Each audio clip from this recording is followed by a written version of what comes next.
Dear Papa J, Dear Papa eto J, na naman ako. magandang araw po sa inyo at sa lahat po ng mga nakikinig, nanonood nito pong inyong segment sa YouTube. Itago niyo na lamang po ako sa pangalang Lisa.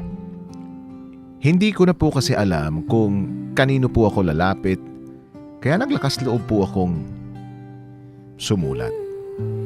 6 na taon na kaming mag-asawa ng partner ko.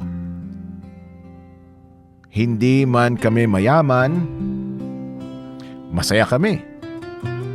May maliit kaming sari-sari store, sapat lang para sa pang-araw-araw. May mga plano pa nga kaming magdagdag ng mga puhunang negosyo balang araw. Pero 1 taon na ang nakalipas, sunod-sunod ang problema.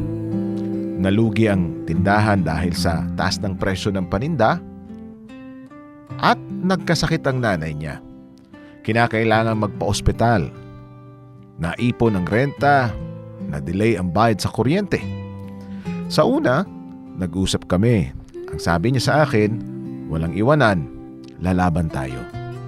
Naniwala ako sa kanya. Kahit kinakabahan ako, kumapit ako sa pangakong yun. Hanggang sa napilitan kaming mangutang. Una, maliit lang, hanggang sa lumaki. May mga araw na 3 o 4 ang tumatawag para maningil. May mga gabi na hindi na kami nakakatulog, kakaisip kung saan kukuha ng pambayad kinabukasan. Napansin ko po na tila ba nagbabago siya. Tahimik na, madaling nagagalit, madalas ay wala sa bahay. Kapag tinatanong ko naman kung okay lang siya, sinabi niya sa akin na pagod lang daw. Isang gabi umuwi akong wala na siya. Wala na mga damit niya. May iniwan siyang sulat sa lamesa. Ang sabi sa sulat, pasensya ka na. Hindi ko na kaya ang kahihiyan. Pakiramdam ko pabigat na ako. Mas mabuti siguro kung mawala na lang ako. Parang gumuho ang mundo ko, Papa J. Hindi dahil sa utang, kundi dahil iniwan niya ako sa gitna ng laban. Simula noon, ako na ang humaharap sa lahat. Ako na nakipag-usap sa mga naniningil. Ako ang naghanap ng extra na racket. Nagbenta ako online, tumanggap ng labada, unti-unti kahit papano ay nakabayad ako. Pero, gabi-gabi, may tanong sa isip ko.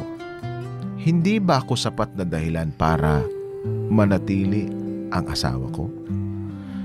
Mas masakit pala ang iniwan dahil sa kahinaan, kesa iniwan ka dahil may iba. Sana po mabigyan niyo ako ng payo. Pagod na rin po ako, pero kailangan ko pong maging matatag. Maraming salamat po. Lubos na gumagalang, Lisa. Minsan sa buhay, darating ka sa puntong parang wala nang natira.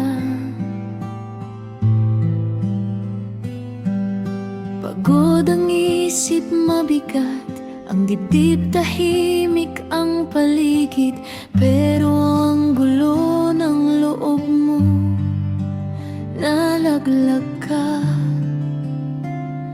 naiwan ka. Alam mo, Lisa, una sa lahat gusto kong sabihin sa'yo, hindi ka mahina.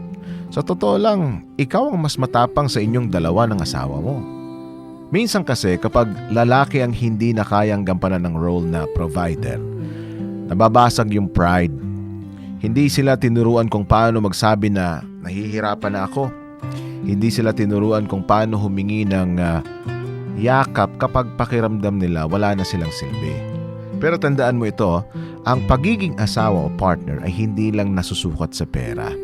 Nasusukat ito sa presensya, sa pananatili, sa pagharap sa mga problema ng magkasama.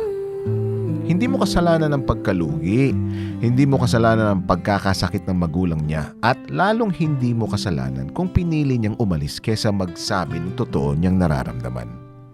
Alam mo, sa ngayon, ang pinaka-importante ay ikaw. Ipagpapatuloy mo dapat yung pagbangon, Isa-isang bayad, isa-isang araw. Huwag mong akuin ang responsibilidad sa desisyon na hindi ikaw ang gumawa.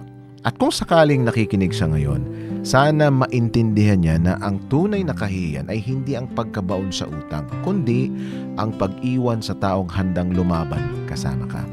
Alam mo, Lisa, may mga laban na hindi mo pinili, pero ikaw ang tumayong bayani. At tandaan mo, ang utang ay nababayaran, pero ang dignidad at lakas ng loob ay hindi matatawaran.